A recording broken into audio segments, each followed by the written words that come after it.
Olá, igreja! Paz seja convosco. Vocês estão bem? Eu espero que sim. Esse é mais um episódio da nossa série Movendo-se em Adoração. Então não passe esse vídeo e assista até o final. E uma das canções desse domingo será Em Tua Presença, de Nívia Soares.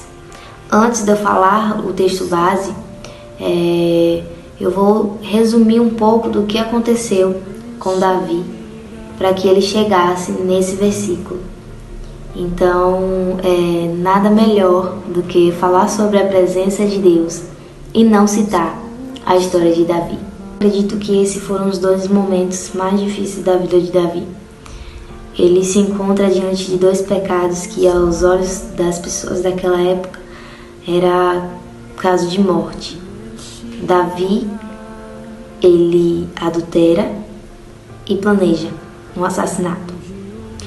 Ele se encontra encantado diante de uma mulher chamada Batseba, onde ela era casada com um dos seus oficiais chamado Urias. Davi ele procura saber quem é aquela mulher, ele procura saber dela. E mesmo sabendo quem ela era, Davi ele manda os seus mensageiros a chamar e assim ele peca, ele cai com ela. E ela acaba engravidando e gerando um filho dele. E Davi, quando ele descobre isso, ele usa estratégias para que Urias se encontrasse com a sua esposa e talvez escondesse esse erro, esse adultério. Só que Davi ele não encontra sucesso e ele não consegue. Então ele usa outra arma, outra estratégia. Davi ele tenta esconder o erro com outro erro. E eu acredito que a própria misericórdia do Senhor era com Davi, pois ele não obtinha sucesso com aquilo que ele desejava fazer.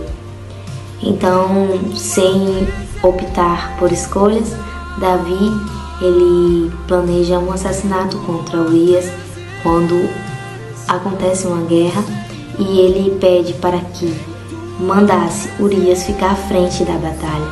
E assim foi, assim sucedeu e Urias foi morto. Quando Urias foi morto, ele concebe Batseba como a sua esposa. E a palavra de Deus diz que o Senhor não se agradou disso. E passando-se uns meses, o filho de Davi já havia nascido.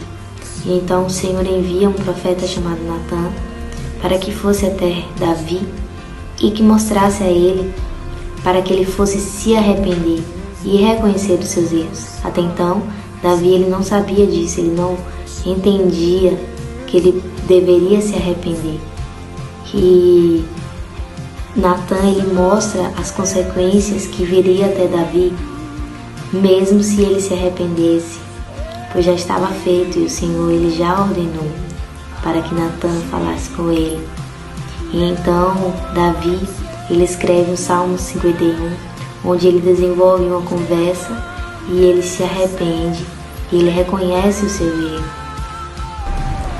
No Salmo 51, aqui já no versículo 10 e o 11 diz assim: Cria em mim, ó Deus, um coração puro e renova em mim um espírito reto. Não me lances fora da tua presença e não retires de mim o teu espírito. Esse foi o Salmos que Davi escreveu quando ele estava diante do Senhor confessando seu pecado e se arrependendo. Davi ele entendeu que ele era totalmente dependente da misericórdia do Senhor. E o que mais me impressiona é que Davi ele sabia de todas as consequências que poderia acontecer. Mas Davi ele prontamente se preocupa com a presença de Deus. Davi ele não quer perder a presença de Deus, independente do que ele poderia perder. Mas Davi, em primeiro lugar, ele se importa com a presença de Deus, pois ele sabia que a presença de Deus era o bem mais precioso que ele tinha. É muito bom a gente sentir a presença de Deus, é muito bom a gente estar na presença de Deus, mas além de sensações e de sentimentos, que nós possamos entender que a presença de Deus ela nos leva a um lugar de constrangimento, onde nos traz arrependimento, onde nos traz renúncia, onde nos traz confissão de pecados. E a presença de Deus, ela faz com que o nosso caráter seja mudado, com que a nossa mente ela seja renovada. Então que nós possamos desejar sempre estar na presença de Deus e estar neste lugar de dependência. É na presença de Deus que o pecado é perdoado. É na presença de Deus que as culpas são levadas. É na presença de Deus que nós encontramos vida.